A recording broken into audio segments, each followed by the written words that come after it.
It's disturbing with North Korea participating. It's disturbing with the Chinese soldiers having been captured. We're aware of those reports that Ukraine captured 2 Chinese citizens fighting on behalf of Russia in Ukraine. China is a major enabler of Russia in the war in Ukraine. China provides nearly 80% of the dual-use items Russia needs to sustain the war. It's a well-known fact that North Korean troops have been supporting Russia in its fight against Ukraine, but now Kyiv says 2 Chinese fighters have been captured in Ukraine's eastern Donetsk region. President Volodymyr Zelensky posted a video of one of the captured Chinese men on X and wrote about information suggesting there are many more Chinese citizens in the occupiers' units. He now demands answers from Beijing. China has long been a close ally of Russia, but officially maintains a neutral position on the war in Ukraine. Zelensky told a news conference in Kyiv that China is yet another country that has become involved in the war after Iran and North Korea. But there is a difference. The North Koreans fought against us in Kursk. The Chinese are fighting on the territory of Ukraine. And I think this is an important point that we probably need to discuss with our partners urgently. I understand that we are a strong country, but we cannot fight simultaneously with many countries, all of which want something from us. We very much hope that after this situation, the Americans will talk more with the Ukrainians and then with the Russians. And we very much hope that the Chinese side will also react. Well, Zelensky has also warned in recent weeks that Russia is preparing to launch a spring offensive in Ukraine. Let's take a closer look. Ukrainian troops drilling near the front line in the Kharkiv region in the northeast of the country. Soldiers say they hope for peace, but they say they also have to be ready in case the enemy attacks. It's here that Ukraine thinks Russia could be planning a new offensive as spring weather improves.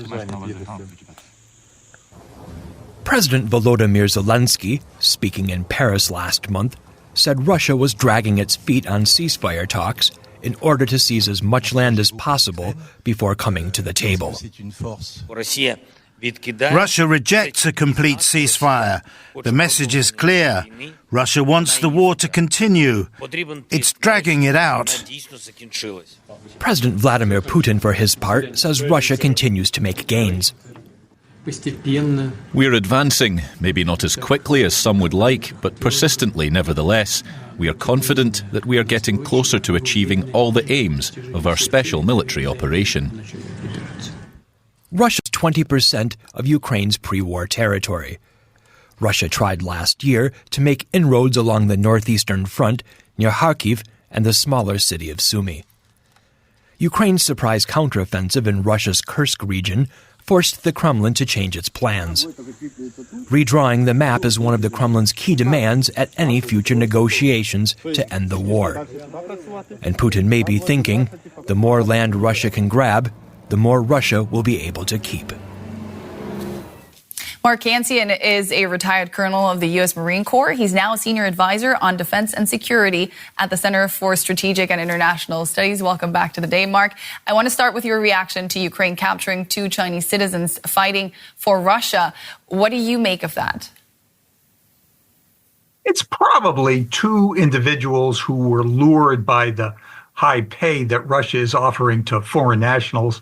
They've recruited quite a number of soldiers from other countries, and this could well be part of that. The thing we don't know is whether there's any activity, any coordination with the Chinese government. That would be very serious. Yeah, that is precisely what Zelensky is accusing Russia of, though, of dragging China further into this conflict. Why would Beijing want this, if at all? I think it's unlikely that the Chinese government had any formal activity here. They've been very careful to keep some distance from the war. They've supported Russia diplomatically. They've bought oil. They've provided parts. but they haven't provided any weapons, and they certainly haven't provided any personnel, unlike North Korea, which has done both. Reports suggest that Russia is frantically trying to recruit new fighters.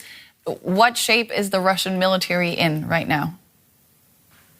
Experience Vietnam. A lot of people and are scrambling to get new recruits. The Russians have looked very broadly.